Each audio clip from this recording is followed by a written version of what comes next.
Table Resolution 9, on which the ayes and nays. If I am not on this committee for one term, my voice will get louder and stronger, and my leadership will be celebrated around the world as it has been.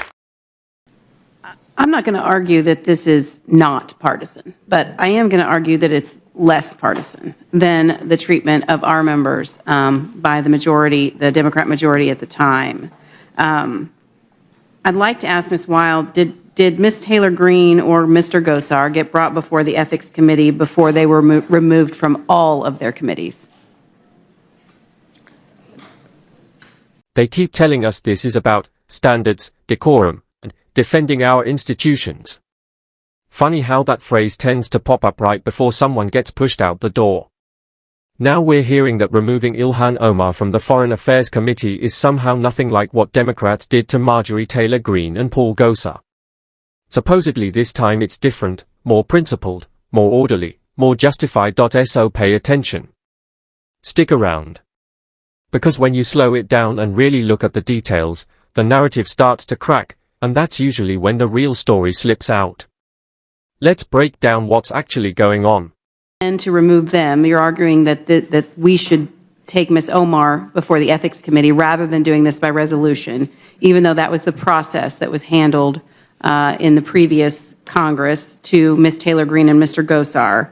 Was it wrong to remove Ms. Taylor Greene and Mr. Gosar from their committees by the Democrat majority without going through ethics and doing that by resolution, in your opinion? Let me just say, I do have some problems with the process that was followed, but I would also again point out that the difference in comments between Ms. Omar and her opinions about Israel in general, 9/11 and so forth, are a lot different than a member who makes statements to incite violence. So I guess that's a 50-50 answer. I didn't love the process, but I also think this is a distinct situation. And just to be clear, the comments made by Ms. Omar were made when she was a member of Congress, and the comments made by Ms. Taylor Greene was when she was not a member of Congress. Is that correct? I think there's some of each for both of them. I think, and I can't tell you which statements exactly, but I think both of them made some statements before they came to Congress and some statements while they were in Congress, of the ones that have been referenced tonight. Do you believe that Ms. Taylor Greene and Mr. Gosar were afforded due process?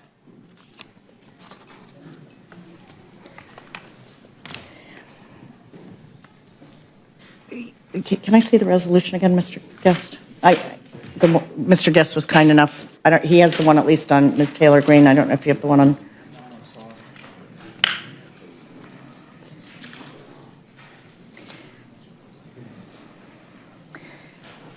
I would have to say, no, I don't think they were afforded due process, or at least Ms. Taylor Greene, and now I'm looking at the one for Mr. Gosar, because the statements I made before about whereas clauses not being included as binding material,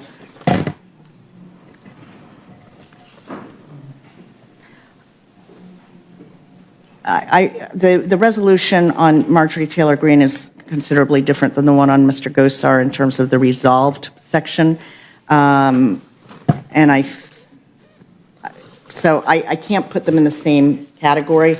But as I said before, I don't think that it was the correct process, and I think that we should all be looking forward in the 118th to how we're going to do things better rather than continuing things into perpetuity. Every time we shift the majority, we're, under this, if we don't follow the process that has been part of this body, i.e. the Ethics Standing Committee since 1967, then we're just going to be doing this every couple of years or whenever the majority shifts. Ms. Wild, I appreciate that, and I appreciate that you were not the chairman of the Ethics Committee during that time, and you may have advised your Democratic caucus or conference otherwise in that process.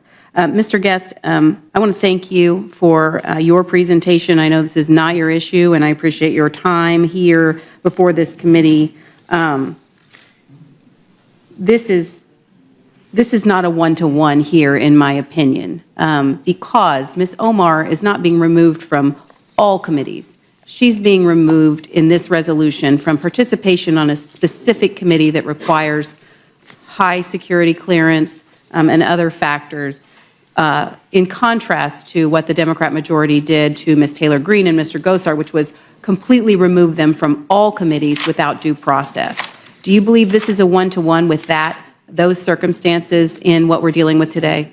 I do not, and I agree with your assessment that it's very different in the fact that this resolution is very narrowly tailored just to remove Ms. Omar from a single committee, which is Foreign Affairs. Many of her statements, if not all, relate to statements that she made of people of Jewish descent, and those are issues that are taken up by the Foreign Affairs Committee. If you remember back historically, with Marjorie Taylor Greene, originally the issue was that she made statements regarding a prior school shooting that she was on at that time, Ed in Labor. I think it's now referred to as Ed in Workforce. At that time, Leader McCarthy went to Speaker Pelosi, said that he would remove her from that committee, but since her statements were based toward educational shooting, that was not accepted by the Speaker, so the resolution went forward removing her from all committees. As it relates to Mr. Gosar, very similar.